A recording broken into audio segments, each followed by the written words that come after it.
Well, hello everybody. You can see this old curtain here. I had to pull it all the way back around.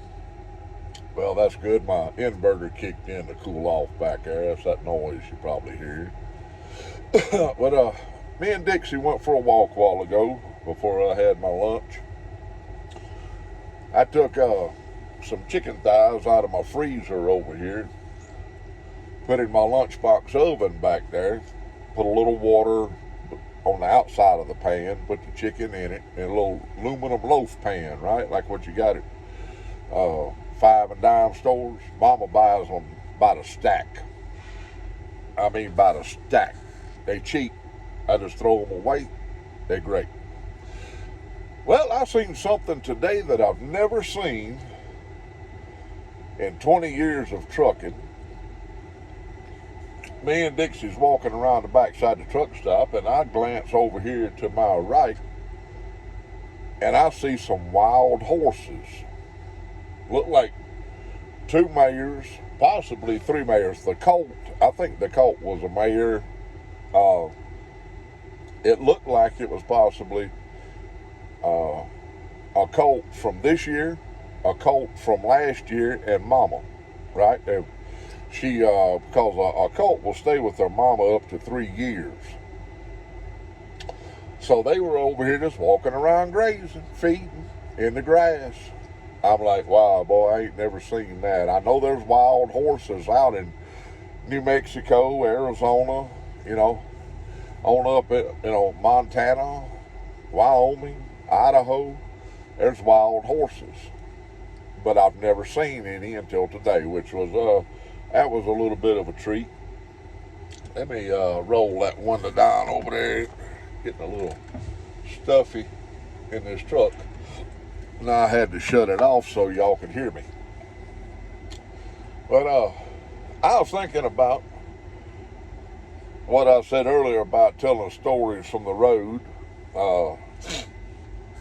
Truck drivers, we call it the big road or the super slab.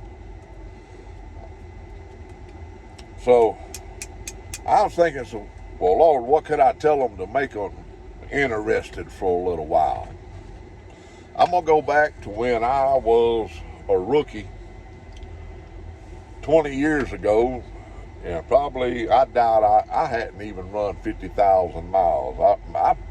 Truth be known, I probably hadn't turned 30,000 miles by this time. I was over in Georgia. Let me light my pipe.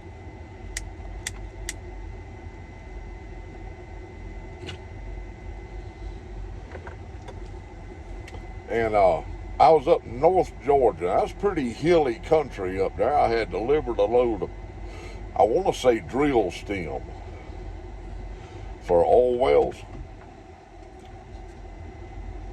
Now, I had a flatbed at the time. Watch out, Dixie, baby. I was pulling a flatbed at the time, and I was empty. Well, I come off the top of one of them hills over there in North Georgia. I mean, it's a good hill now. It ain't like these mountains out here, but you wouldn't want to try to walk up it. I'll tell you that. So I crest the top of this big old, let's call it a mountain. It was North Georgia. What is it, child? Oh, she's wanting some water. Y'all just excuse me for a minute. Let me get her some water. So I topped that mountain, running 65, 70 miles an hour, whatever the speed limit was, that's what I was running. I had a truck beside me. I had a truck behind me. Now, this has been, like I say, 20 years ago. I see a black Ford 1-ton dually sitting at the crossroads at the bottom of this hill. I mean, it was a good one now. Well, it was a 80s model, I would say, 1-ton dually, and he had a load of semi-trailer tires in the back of it. Never will forget it, as long as I live. Me and us 3 trucks come off the top of that hill. Now we getting up. All of a sudden, that 1-ton just rolls right out in the middle of the road. and stops in the middle of the 2 lanes that us 3 trucks are in.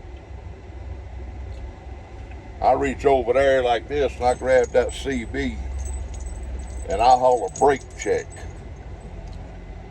That's the term we use to let other drivers know we fixing to slam them brakes.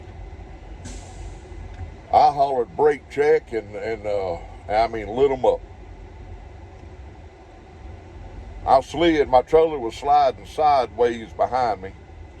I was empty. The truck beside me, he was sliding.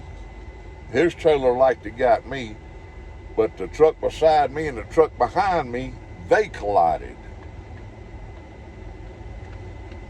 When I got stopped, the old man, I jump out and run to the front of my truck. You could not, let me show you this. You see this little notebook? See how thick it is? You couldn't have stuck that between the hood, my hood, and his driver door. I run around there, I thought I had done killed him. Mama's calling, I'll call her back in a moment. They're sitting an old man, probably in his 90s. I looked at him and said, sir, are you okay? I mean, let me tell you something. My tail had done drawn so tight, I still had seat cushion in my crack. You hear? He looked at me and he's like, son, I don't know what happened. He had to have been in his 90s.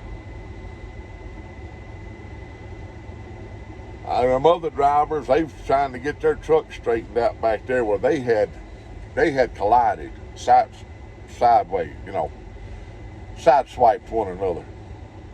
And the old man went to leave. I told him, hold it. Told him, I said, you caused an accident, you can't leave. So I told him, I said, just pull right over there on the side. Told him, I said, the police will be here shortly. Told him, I said, them 2 trucks over there had a wreck. And the old man looked at me and he said, I just don't know what happened. But what had happened, he lifted his foot off the brake pedal and that truck idled out into the middle of those 2 lanes. And it took all I could do to stop. And I wasn't, if I had been loaded, I'd have went through it. That's the reason them other 2 trucks wrecked, is they were loaded and that load was shoving them downhill and they were trying to do something. We couldn't go in a ditch. It wasn't a ditch. It was a cliff. So, I mean, if you done that, if you'd have snatched it to the right, you would have went through the guardrail and over the cliff. And I told Mama years ago that if it ever come between me and something like a school bus, I love her. But I'm going to do what I got to do. But that's one of the most serious times and especially my early career, that I ever had. Back then we had a flip phone, right? And nobody had one of these new modern fancy cell phones. It was just an old flip phone. I called Mama up and told her what was going on. I was shook up. But police showed up, got everything straightened out.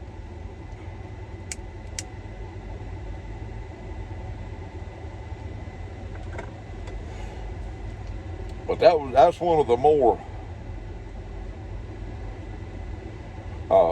horrifying early moments that I ever had as a driver. What is it, child? She's wanting something.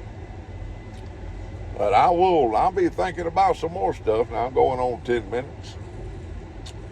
And I think I might lay down and try to get a nap, because I'm going to be leaving here about 2:30, 3 o'clock in the morning.